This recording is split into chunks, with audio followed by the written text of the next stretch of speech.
स्वागत है आप सभी लोगों का मेरे चैनल साइंस टू टेक्नोलॉजी में। मैं आपका होस्ट अनुपम विपुल। आज के शो कैमरा ट्यूसडे में मेटा डेटा के बारे में बात करेंगे। तो आइए समझते हैं।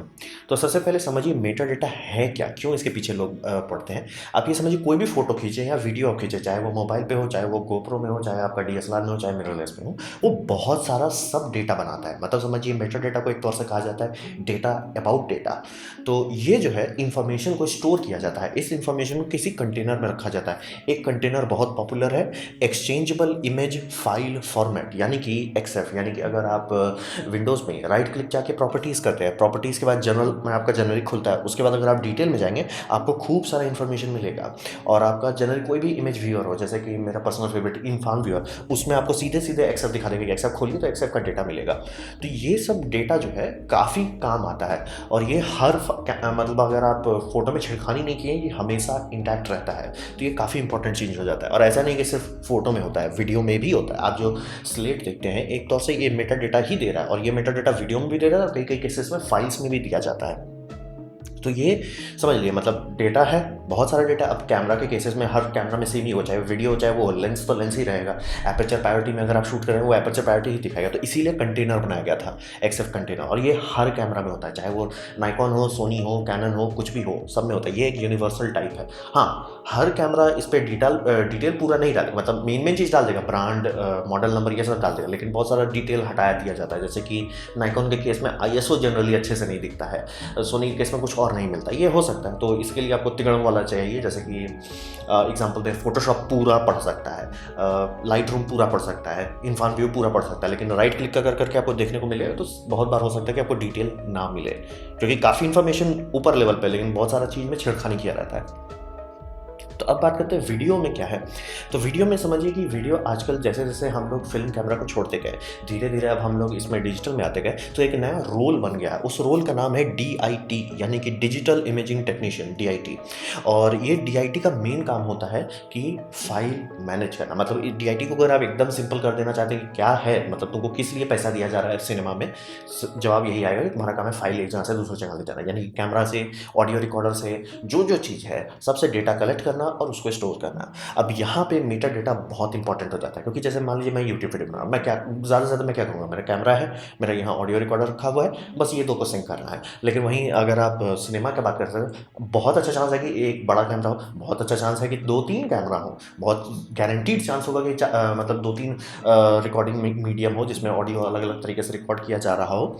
और इसमें ये भी हो सकता है कि आप बहुत बहुत टेक कर रहे हो, जैसे आप देखते हो ना, टेक 1 टेक 2, हर बार आप टेक में कुछ नया ट्राई कर रहे हो। जैसे कई बार प्रोड्यूसर या एक्टर लोग डिस्कशन करेंगे कि यार हम लोग सोचे, मतलब स्क्रिप्ट में लिखा हुआ है, वो कागज़ पे लिखा हुआ है, आप उसको एक्ट करने की कोशिश कर रहे हैं, तो कई बार यार फील नहीं आ रहा, तो आप बात कर सकते हैं, डिस्कशन कर सकते हैं कि अरे भाई हम कुछ दूसरा ट्राई करते हैं। अगर आपका ये टेक तो ले लिए हैं, नहीं अगर पसंद आता है तो ठीक है, दूसरा टिकट किया है। बहुत बार पिक्चर में किया जाता है कि मतलब टेक कई सारे अलग, तो वो भी डेटा किसी को लिखना पड़ता है कि ये टेक क्या है, ताकि जब इसको एडिटर रूम उसके पास भेजा जाए तब उनके पास डेटा रहे कि भाई क्या हुआ था।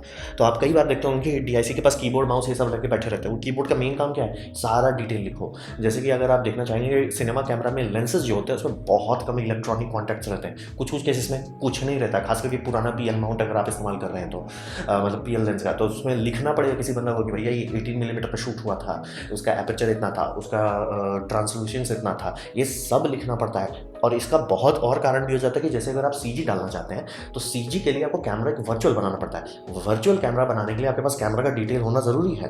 तो मेटा डेटा कोई ऐसा चीज़ नहीं है जो आप सोचेंगे कि अरे नहीं बिक रहे हैं चलेगा। वो छोटे बजट में चल सकता है, अगर एक ही दो लोग काम कर रहे हैं ये चल सकता है, आप लोग अपना कर सकते हैं। लेकिन वहीं पे अगर आप जैसे अवतार या एंड गेम जैसा बात कर रहे हैं, बहुत अच्छा चांस है कि आप दो तीन कैमरा इस्तेमाल करें, या एक मेन कैमरा हो, खूब सारा साइड कैमरा दिया गया हो, या एक दो कैमरा लगा हो, सिर्फ लाइटिंग और रेंडरिंग के लिए डेटा कलेक्ट कर रहा है, ताकि CG आर्टिस्ट वहाँ पे जब कुछ ऑब्जेक्ट ड्रॉ करे वो बहुत अच्छे से हो सके। जैसे कि ये किया गया था डार्क नाइट राइज में, जो आधा चेहरा हार्वी डेंट का आधा चेहरा के लिए अलग कैमरा लगा हुआ था जो उस जगह का डेटा कैप्चर कर रहा था। ऐसा बहुत बार किया जाता है।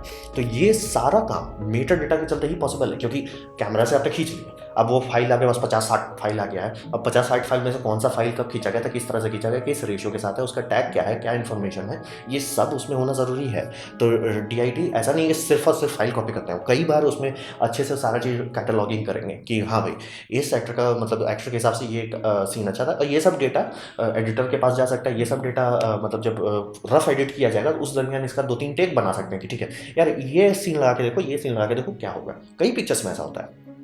तो पाइपलाइन के लिए ज़रूरी है आपको अच्छे और खास करके अगर टीवी शोज़ में जाएंगे जहाँ पे लाइव सारा रिकॉर्डिंग होता है, सब में आपको सीधा सीधा कीवर्ड दिख जाएगा, क्योंकि वो ज़रूरी होता है। डेटा फीड किया जाता है जो कि कंट्रोल रूम में जाता है। कंट्रोल रूम में सीधा दिखना चाहिए कि ये फीड है कैमरा नंबर 1 है, ये स्टेडियम में यहाँ पे रखा हुआ, कैमरा नंबर B ये स्टेडियम का इस जगह पे रखा हुआ है, ये सब होना चाहिए इन्फॉर्मेशन। तो बहुत ज़रूरी है मेटा डेटा। आप सोच रहे हैं कि हम सिनेमा में मान लीजिए बनाना चाह रहे हैं, वो बड़े प्रोजेक्ट का काम करना चाह रहे हैं, आधे लोग तो यहीं हदस जाएंगे DIT क्यों लगता है, DIT को क्यों पैसा देना पड़ता है, या हम खुद क्यों नहीं कर लेंगे फाइल कॉपी पेस्ट। तो समझिए ये काफ़ी इंपॉर्टेंट है वीडियोग्राफी में।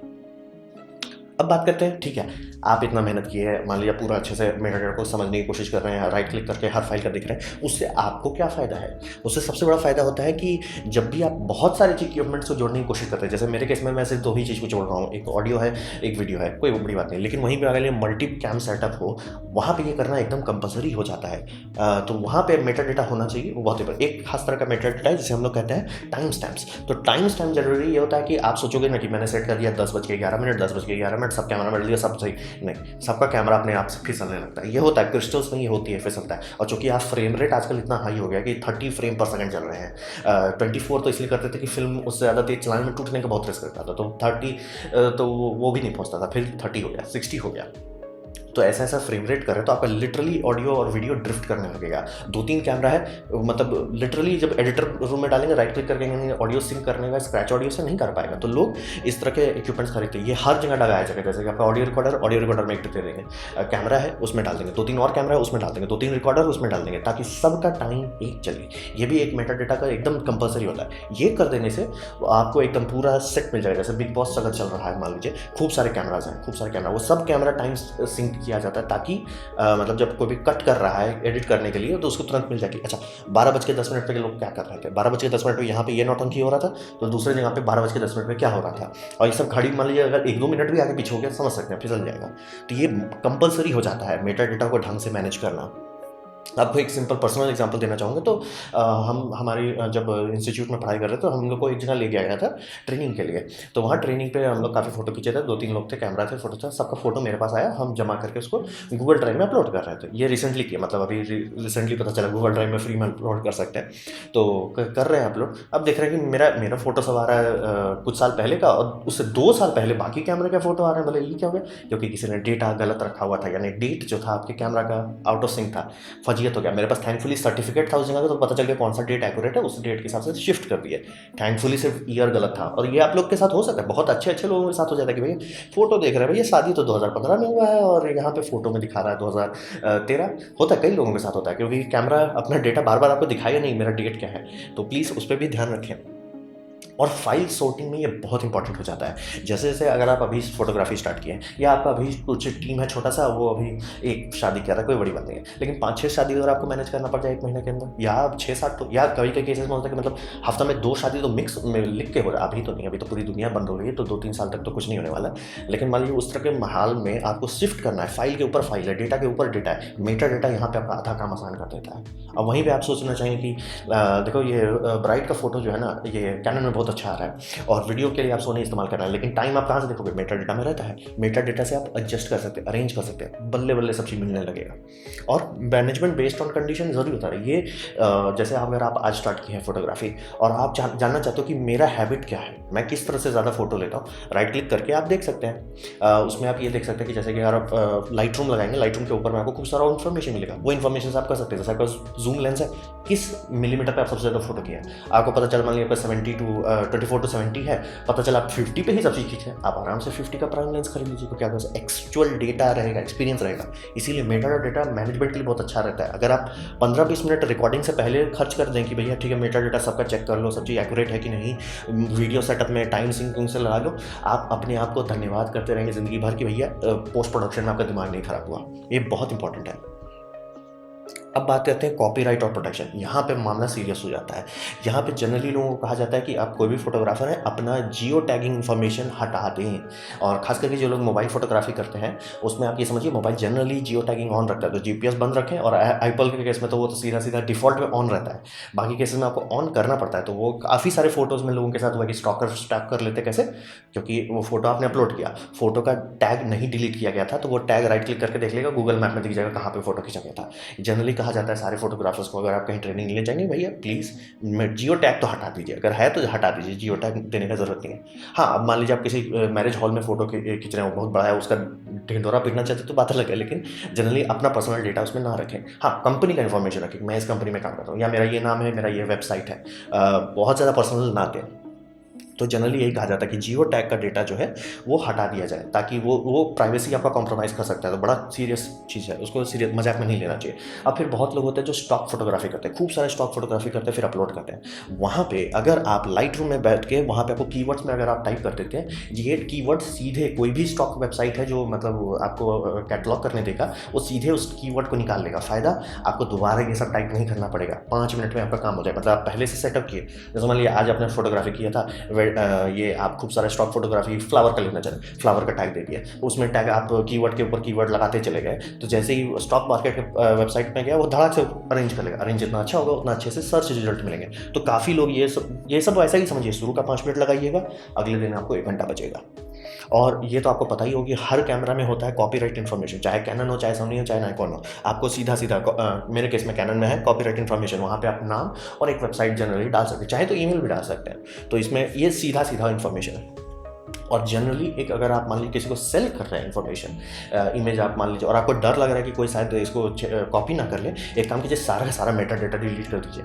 क्योंकि सारा मेटा डेटा अगर आप डिलीट कर देते हैं तो बंदा उसको फेक नहीं कर पाएगा। छेड़खानी करना मेटा डेटा में आसान होता है, लेकिन पूरा पूरा मेटा डेटा ही गायब हो जाएगा, कैमरा कौन सा है, ये कौन सा है, तो वो लटक जाएगा। तो ये लोग करते हैं, लेकिन आजकल कम चांसेस हो गए। लेकिन ये मेटा डेटा आपको एक पहला लाइन ऑफ सेफ्टी देता है। मान लीजिए 2 फोटो, मतलब आपका फोटो कोई निकाल लिया आपके पास से और उसको भेज रहा था और उसमें मेटा डेटा नहीं था, कंपनी जिसके पास जाएगी फोटो तो बोले भाई अच्छा ठीक है तुम्हारा फोटो सही, लेकिन मेटा डेटा नहीं दिख रहा है भाई, कुछ तो किस कैमरा का है, ठीक है पूरा जियो लोकेशन हटा दिया लेकिन कुछ तो दिखाओ। और आप ढाल से ये है ओरिजिनल फाइल, इसका पूरा मेटा डेटा आप चेक कर लीजिए। तो लोग करते हैं ये मतलब मेटा डेटा कोई बच्चों को खेलने की चीज़ नहीं। और कई बार में बड़े बड़े क्रिमिनल्स को भी इसी का इस्तेमाल करके पकड़ा जाता है, इसलिए जियो टैगिंग से बचें। और अगर कर रहे हैं तो डिलीवरी के टाइम कभी भी जियो टैगिंग ना रखें, उसमें डिलीवरी के टाइम जियो टैगिंग हटा दें। तो ये था एक छोटा सा प्रेजेंटेशन मेटा डेटा के बारे में, और नीचे मैंने खूब सारे वीडियो दे दिए हैं, प्लीज़ देखें। उसमें आपको औजार भी दे दिया, ऑनलाइन वेबसाइट भी दे दिया हूँ और औजार का लिंक भी दे दिया हूँ, और खूब सारे और ट्यूटोरियल्स भी हैं जो आप देख के और अच्छे से समझ सकते हैं। तो उम्मीद करता हूँ आपको ये वीडियो अच्छा लगा हो, कुछ पसंद आया हो, कुछ सीखने को मिला हो, मज़ा आया हो। अगर ऐसा है लाइक कर दें, दोस्तों यार शेयर कर दें, उससे मेरा काफ़ी भला होगा। नहीं अच्छा लगा, नहीं पसंद आया, कोई बात नहीं, आप डिसलाइक कर सकते हैं। मैं कहूँगा डिसलाइक 2 बार दबाएं, उससे मुझे पता चलेगा कितना ना पसंद हुआ है। मैं आपसे कहूँगा कि कमेंट लिखे, क्योंकि मैं हर कमेंट की जवाब देने की कोशिश करता हूँ। और आपसे कहूँगा सब्सक्राइब कीजिए, बेल दबाइए अगर आप फ्री हैं तो। आपने मेरा वीडियो देखा, चैनल मुझे बहुत खुशी हुई। धन्यवाद।